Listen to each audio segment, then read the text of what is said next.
Hello students, आप सबको स्वागत है मेरे YouTube channel RB English classes में। आज मैं इस वीडियो में क्लास 7 का फर्स्ट चैप्टर जिसका टाइटल है 3 क्वेश्चंस एक्सप्लेन करने जा रहा हूँ। Students, this story is about an empire who wants to know answer of 3 questions. Students, ये कहानी एक राजा की है जो 3 प्रश्नों का उत्तर जानना चाहते हैं। दरअसल उन्हें लगता है कि यदि वह इन 3 प्रश्नों का उत्तर जान ले तो वो जीवन में कभी पीछे नहीं जाएंगे, हर सफलता को वो हासिल कर सकते हैं, साथ ही साथ अपने राज्य का बहुत ही खूबसूरती से संचालन भी कर सकते हैं। तो क्या थे ये 3 प्रश्न और क्या राजा इन 3 प्रश्नों का उत्तर जान पाते हैं कि नहीं, पढ़ेंगे इस कहानी में। लेकिन इससे पहले यदि आप मेरे चैनल पे नए हैं तो चैनल को सब्सक्राइब कर बेल आइकन को प्रेस कर दीजिए ताकि आने वाली वीडियो का नोटिफिकेशन आपको मिलता रहे।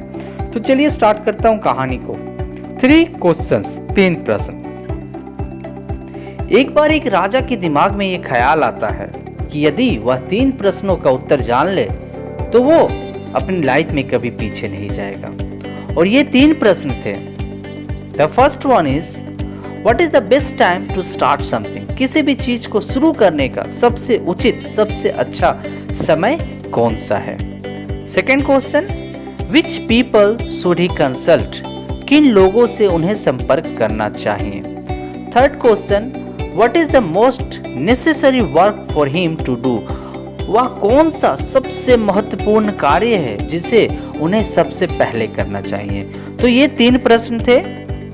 सबसे उचित समय, सबसे उचित लोग और सबसे महत्वपूर्ण कार्य। और यह 3 प्रश्नों का उत्तर जानने के लिए वो अपने सैनिकों को आदेश देते हैं कि वो लोग राज्य में जाकर यह घोषणा कर दे कि जो कोई इन 3 प्रश्नों का सटीक सही उत्तर बताएगा राजा उसे पुरस्कृत करेगा। पुरस्कार के रूप में उन्हें सोने की मुद्राएं दी जाने वाली थी। यह सुनकर बहुत सारे बुद्धिमान ज्ञानी लोग अगले ही दिन दरबार में पहुंच जाते हैं और अपना अपना राय बताते हैं। तो पहला प्रश्न था, किसी भी काम को करने का सबसे उचित समय कौन सा है। कुछ लोग कहते हैं राजा को एक दिनचर्या मीन्स रूटीन, शेड्यूल बना लेना चाहिए और उसी के अनुसार अपने काम को करने चाहिए। तो कुछ लोग इसका विरोध करते हैं और कहते हैं कि जो काम बाद में होने वाला है उसका समय निर्धारण पहले कैसे किया जा सकता। तो राजा को जो काम जब जरूरी लगे उसी समय वो काम करना चाहिए। तो कुछ लोग कहते हैं राजा को कुछ बुद्धिमान लोगों का संगठन कर एक समूह बना लेना चाहिए जो राजा को सलाह देंगे।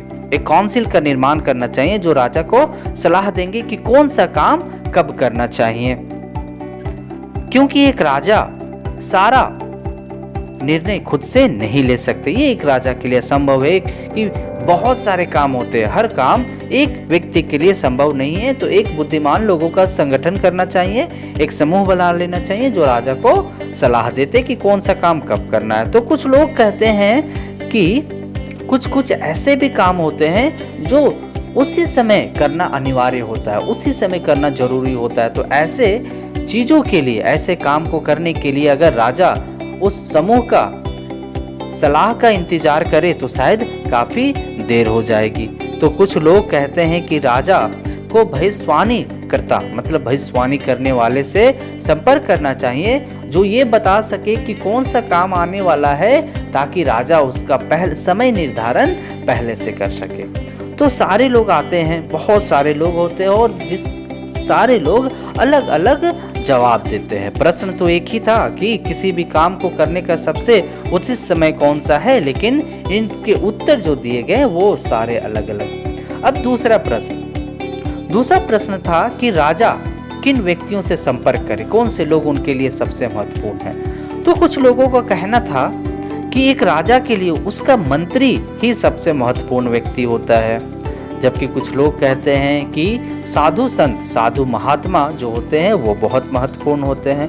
तो कुछ लोग कहते हैं चिकित्सक के बारे में कि चिकित्सक राजा के लिए जरूरी होता है। तो कुछ लोग कहते हैं कि राजा के लिए सबसे जरूरी उनका सैनिक होता है, तो सैनिक ही सबसे महत्वपूर्ण है।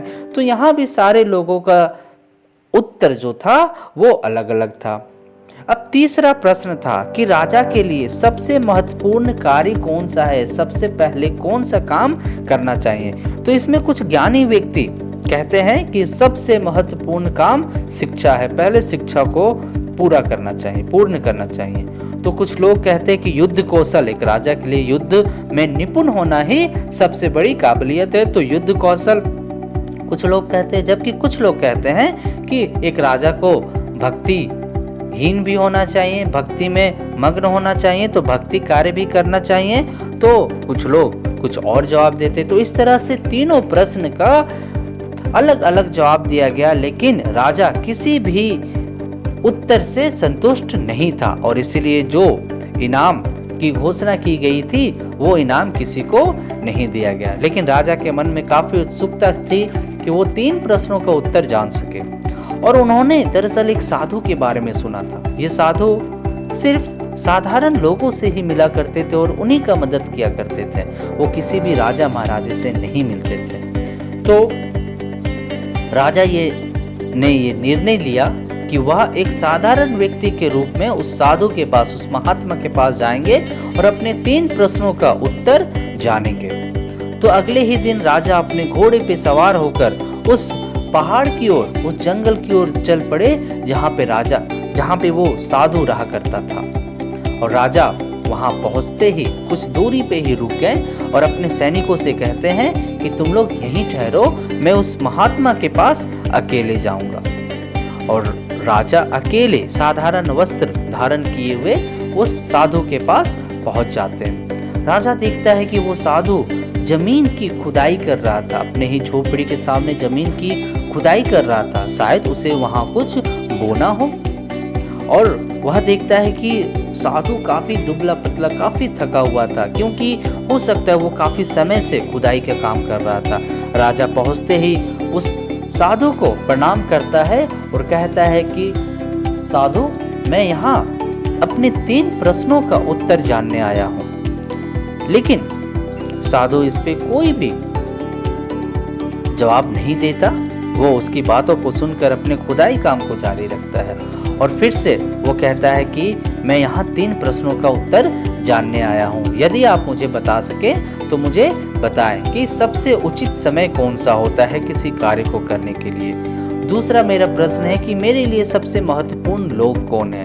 और तीसरा प्रश्न है कि मेरे लिए सबसे महत्वपूर्ण कार्य कौन सा है जो मुझे पहले करना चाहिए। साधु इस बात को सुन रहा था, साधु सारे प्रश्नों को सुना, लेकिन वो जवाब नहीं देता, वो खुदाई करते रहता है। और 1 घंटे के बाद जब राजा को एहसास होता है कि ये संत साधु काफी थक गया है खुदाई करते हुए, वह उसके हाथों से वो कुदाल ले लेता है और वो खुद खुदाई करने लगता है। और लगभग 2-3 घंटे खुदाई करने के बाद राजा भी काफी थक जाता है और वो जमीन पे बैठ जाता है और कहता है कि हे साधु महात्मा, मैं यहाँ अपने प्रश्नों का उत्तर जानने आया हूँ। कृपया आप यदि इन प्रश्नों का उत्तर जानते हैं तो बताएं, अन्यथा मैं यहाँ से चला जाऊंगा। और इसके बावजूद भी वो कोई जवाब नहीं देता है। साधु हाथ बढ़ाता है कि लाओ कुदाल मुझे दे दो, अब मैं खुदाई करूं, शायद तुम थक गए हो। लेकिन राजा कुदाल उसे नहीं देता है, वो फिर से खुदाई करने लगता है। शाम हो चुकी थी और राजा काफी थक चुका था। उसी समय वह देखता है उसके सामने से एक व्यक्ति लड़खड़ाता हुआ आ रहा था और वह आके वहीं सामने गिर जाता है। राजा उसके पेट पे काफी गहरा जख्म का निशान देखता है, जहां से रक्त का प्रवाह रुक नहीं रहा था। राजा अपने कपड़े से रक्त को रोकने की कोशिश करता है और राजा उसे उठाकर झोपड़ी के अंदर एक खाट पे लेटा देता है और उसकी देखभाल करता है। राजा भी काफी थका हुआ था, वो बहुत जल्द सो जाता है। जैसे ही सुबह राजा उठता है, वह देखता है कि वो आदमी रो रहा था और उसके पैरों पे गिर जाता है और उससे माफी मांगने लगता है। राजा को यह देख काफी आश्चर्य होता है और राजा कहता है कि मैं तो तुम्हें जानता भी नहीं, तो फिर तुम मुझसे किस बात के लिए माफी मांग रहे हो। वह घायल व्यक्ति उसे बताता है कि दरअसल आप मुझे नहीं जानते, लेकिन मैं आपको जानता हूँ। आप एक राजा हैं और आपने मेरे भाई की हत्या की है युद्ध के दौरान, और मैं यहाँ आपको मारने आया था। दरअसल यहीं पठार के नीचे मैं छुप के खड़ा था। जब मुझे पता चला कि आप यहाँ अकेले आए हैं तो मैं इंतज़ार कर रहा था कि आप वापस आएंगे और मैं आपकी हत्या कर दूंगा। लेकिन जब मैं देखा शाम हो चुकी थी और अभी तक आप वापस नहीं आए तो मैं आपको ढूंढने के लिए बाहर निकला और तभी आपका एक सैनिक मुझे पहचान गया और वह मुझे घायल कर दिया। मैं अपनी जान बचाते हुए इस ओर भागा। यदि आप मुझे बचाए नहीं होते तो आज मेरी मृत्यु हो जाती। मुझे माफ़ करना, मैं आपका हत्या करने आया था और आपने ही मुझे जीवन दान दिया।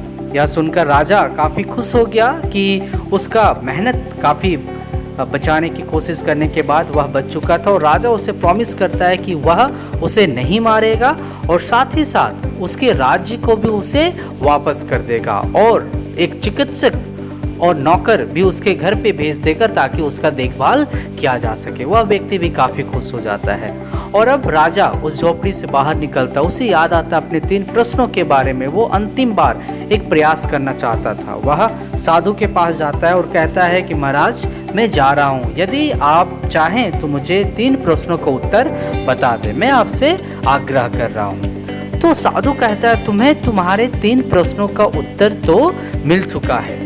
और यह सुन राजा को काफ़ी आश्चर्य होता है कि आपने तुम उत्तर मुझे बताया नहीं।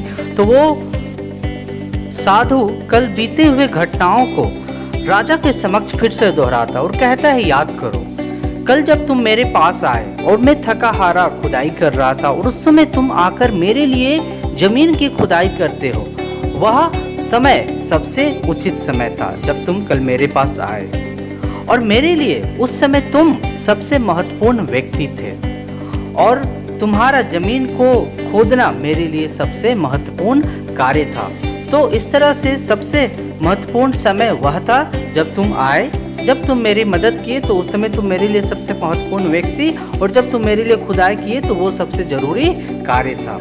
और दूसरा एग्जाम्पल दिया जाता है, कहता है याद करो जब वो घायल व्यक्ति आया, जिस समय तुम उस व्यक्ति की मदद किए वह समय सबसे अच्छा था, उस समय वह तुम्हारे लिए सबसे महत्वपूर्ण व्यक्ति था और जो तुम उसके लिए किए, देखभाल किए, उस वह कार्य सबसे जरूरी कार्य था। तो इस तरह से राजा को उसके प्रश्नों का उत्तर कोई किताबी या लिखित रूप से नहीं बल्कि व्यवहारिक रूप से वो उसे अनुभव कर पाता है। और फिर साधु उसे बताता है कि दरअसल अगर मैं समय की बात करूं तो अभी का जो समय है, अब का जो समय है वही सबसे महत्वपूर्ण समय है।